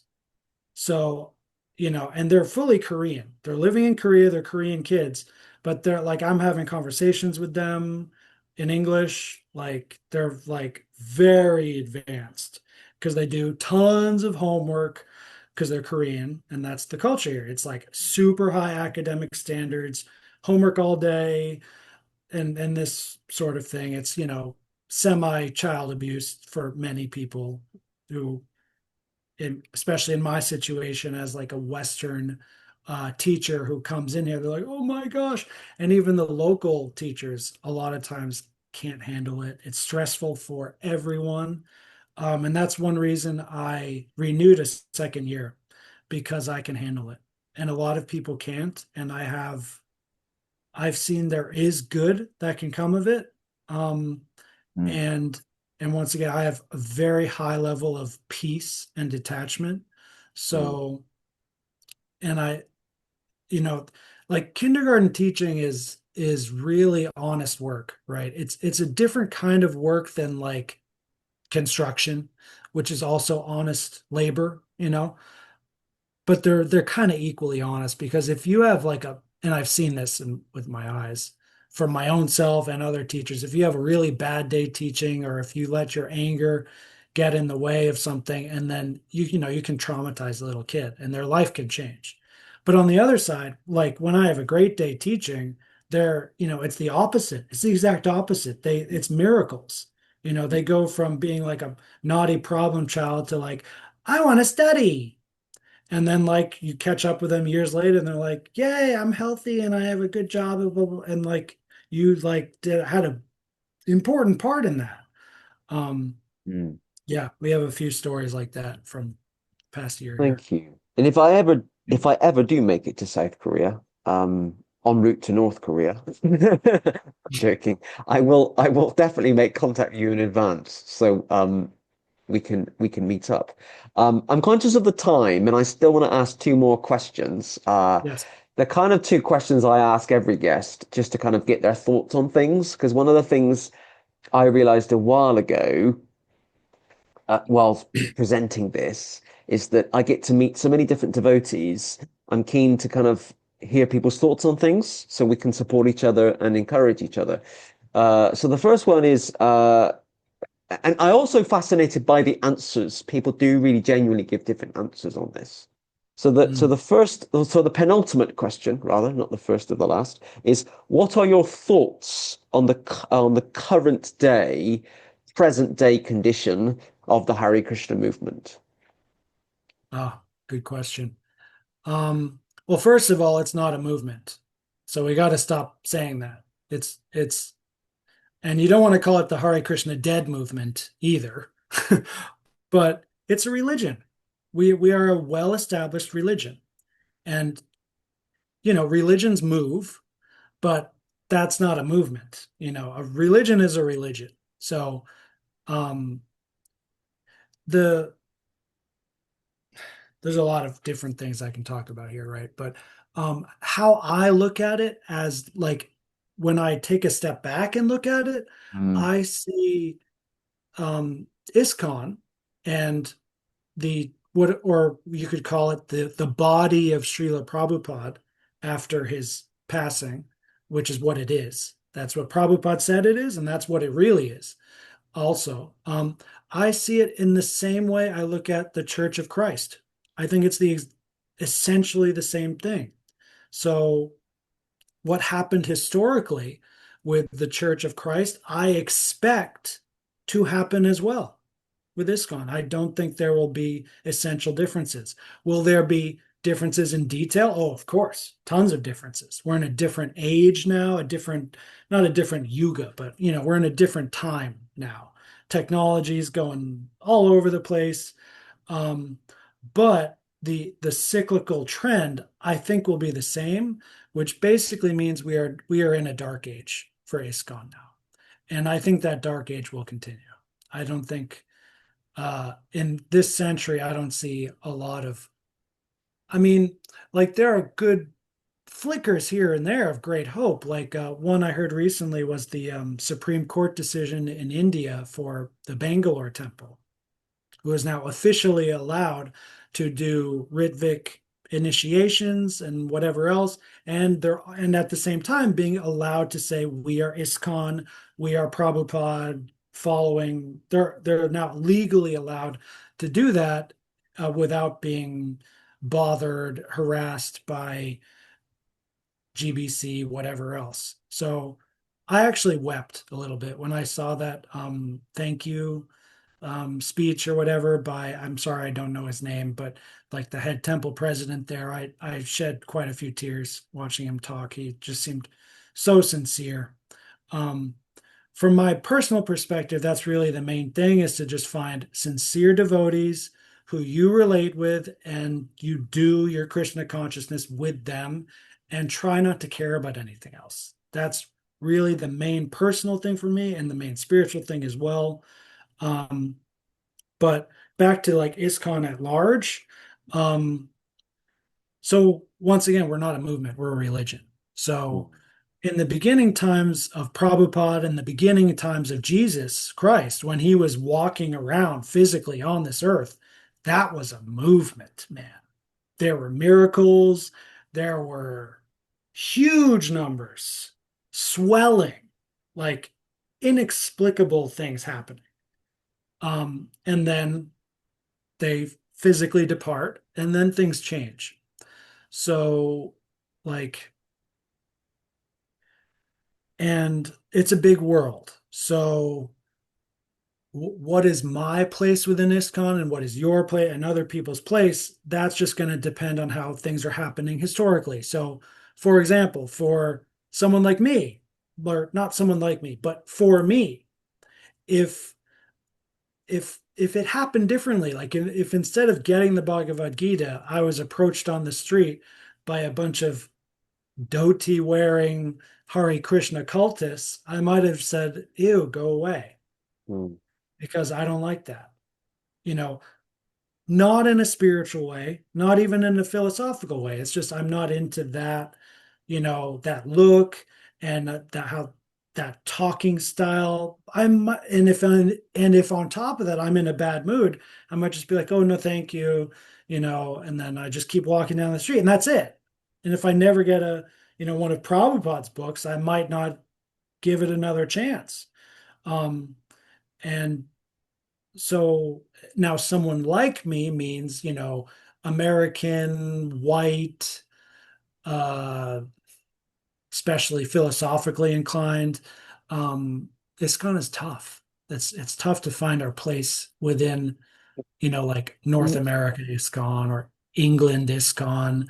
It's much easier now for Indian bodied people. It's much more Hinduized now. It's not good or bad. That's just once again how the historical changes are Mm. happening through time, and that will sure change in some way. But there's other regions. So like Russia, Lithuania, that region is exploding with Christian, very successful over there. And India as well, of course. But for North America, I mean, especially it's depressing, to be honest. It's You've definitely used went. you've used two terms that I've written down, and I would say I like them. I'm intrigued by them. So the one term you use is the body of Srila Prabhupada. I really like that term, and I understand what you mean by that. And then you also use this term, the Dark Age of ISKCON. Mm. Um, in your personal view, how long will the Dark Age of ISKCON last? So to answer that, we have to talk a bit about prophecy, which is not my specialty, but I did take an advanced Bible course here from the local Christians about prophecy because they were nice. And I said, "Oh, I'll try your little thing out here." So one, I don't know if you even call it prophecy. It's so complicated. It's so not my field. But Mm, Prabhupada said that, we can expect I think it was Prabhupada who said this. Maybe it was Lord Chaitanya. I'm not sure. That there will be a 10,000 year mini golden age within this Kali Yuga, which is the definitive dark age of the four great ages. So one simple thing you can do is you can just do the math. So if you look at the span of the Christian Dark Ages out of the, you know, 2000 plus years to the second coming, which you could just say is today, even if it's not, you could just like arbitrarily put that on a numerical scale and get the percentage. And then you do the same out of 10,000 years. What I mean is, there's the dark age, then the middle age, then the late age. You map it out, and then you get the ratios, and you apply that same thing to 10,000 years. It's really depressing. mm. But so I don't want to be too depressing. So I think the more ugh, okay, I'll share a a slogan I hear on YouTube. Go where you're treated best. That's what the nomad capitalist says. Go where you're treated best. So the same is true in ISKCON. If think that's what I did, it's definitely I made the right. The reason I shared that judo black belt story and the poster behind me and the Krishna children's books is because I get signs from Krishna that I'm on the right path, I'm doing the right thing, and for me personally, like that's good. But you know, it doesn't mean every other American white guy can get on a plane to South Korea and it's all gravy, you know. But if there is a like it might be moving from England to Scotland or Texas to California or whatever. Like if there is if things are really bad where you are, just move. Mm. That on a really practical as a teacher, I'm really like pleading with people, just move. It's hard at first, you're scared. What if I don't have money? Just do it. If things really are that bad, you're probably just going to move anyway in a matter of time. So, and if we get enough people who are really following their true bliss, their true dharma, whatever, Krishna reciprocates accordingly. If he sees that you're sincere and you're really trying to, obviously, we have to be like practical too. Like, you know, there are some places that might be really good for my Krishna consciousness, but really bad for like other parts of my life. And so we have to kind of be prudent as best we can. Mm. Um, and I do want to answer your question more, but yeah, I'm trying to I think you and push I are my going to have to do another podcast at another point because we could certainly do something on the body of Srila Prabhupada and certainly offline a bit later on we can talk a bit more about that. Okay, final one to finish us off nice and positively. How can we attract more people, particularly Western people, but anyone will do? How can Mm, we attract more people to the path of Bhakti Yoga? mm. Such a good question. So, first of all, let's mind our tattvas. What are we talking about here? We're talking about preaching. That's one word we can use for Mm, attracting new people into a religion. You can call that preaching in English. A better word, I think, is marketing. mm, Now, our religion every religion does have a business component, but I don't, but it's not only a business, right? But if you understand the place that marketing has within a business, that's what we're talking, that's what preaching is within a religion for the most part. Then again, what did Prabhupada say? Well, I believe the direct quote is um, purity is the principle. So maybe he said purity is the active force. I maybe got that quote wrong, but the key word is purity. So even if you're in a place where they don't listen to you and they don't like how you talk or you walk or your clothes or whatever, if you're pure, and I don't mean, for example, I chant my 16 rounds and I follow the full rules and regulations, but I lie to people and I gossip behind their back and like that's not the kind of purity I'm talking about. So if you genuinely, it means more like sincere. If you really like Krishna and you really want others to have Krishna and you are acting in that way, you will start to bear fruit. Maybe slow at first, maybe big at first. You may have to move to another continent. How it manifests can be different for everyone. But that's like kind of what I'm getting from Srila Prabhupada is how to do it, is to really just focus on the purity first. And then once you're kind of safe and comfortable and you have foundations in your character, in your daily life, whatever, then you can start tweaking the prudence about it. And oh, I'm gonna, it's a Saturday evening at this place, and this kind of crowd will be at this park. So I'll wear this clothes instead of that clothes. Like that's not the main, that is a part of preaching, which is a part of marketing, but spiritually, that's not the main thing. Now, the second point is don't be a complete idiot. If you're in a place where you know people who clang loud kartals against each other and they talk weird and they have goofy clothes and it's just like a bad look, there's only so much purity can get you. That's in that place, in if it's true in that time. So I guess what I'm saying is you want to lead with your purity, but don't be an idiot. Don't forget that this world we live in has natural laws, inertia, gravity, and there are social laws too. You can't like for it to be really perfect. Once again, that's what Srila Prabhupada did. That's what Jesus Christ did. They had God.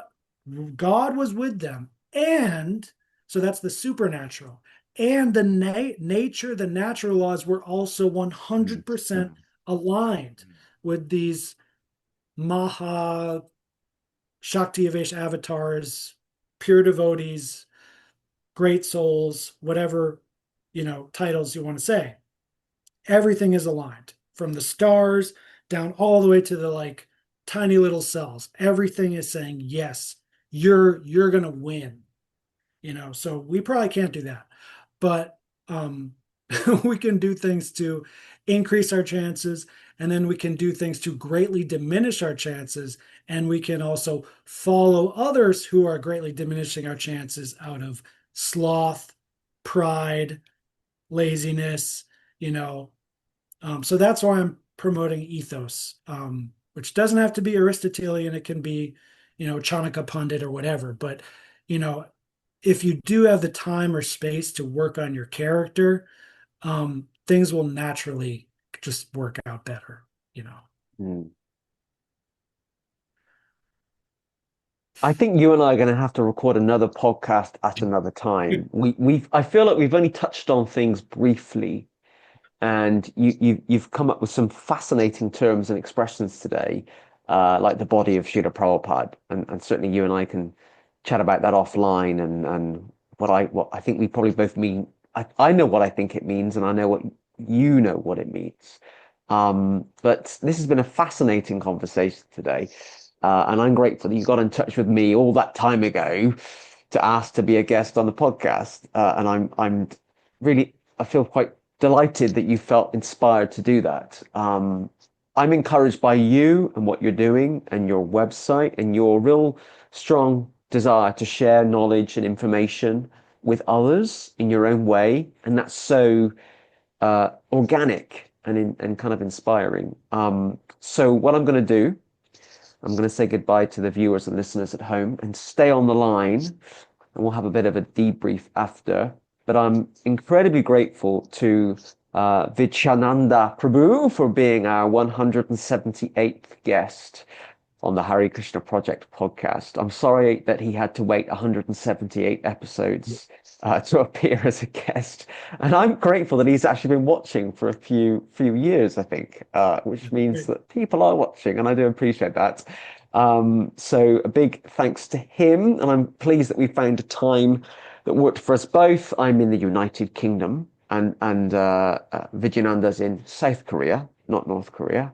That would be a huge hit if I got someone in North Korea to, well, if I even found a devotee in North Korea and then got them to appear on a podcast, would be literally a miracle, and how we understand miracles in this world. But hey, I'll keep praying. Live from Pyongyang, we've got Krishna Das. Anyway, so do not forget, if you're watching this on YouTube and you haven't already, please hit the subscribe button so you can be kept updated about future podcasts and video productions from the Hari Krishna Project. Or if you're watching this on Facebook and you haven't already, please do like or follow the Hari Krishna Project Facebook page so you can be kept updated about this podcast as we now slowly, it might pick up, it might speed up soon, as we slowly move to our 200th episode, which at the moment we're on track to achieve by Christmas. That's the Christian/pagan festival at the end of the year. 2025, we are en route to that. So a big thank you again to Vidyananda Prabhu for being our guest this week. And until next week, I'll see you all soon. Thank you. Hare Krishna. Hare Krishna.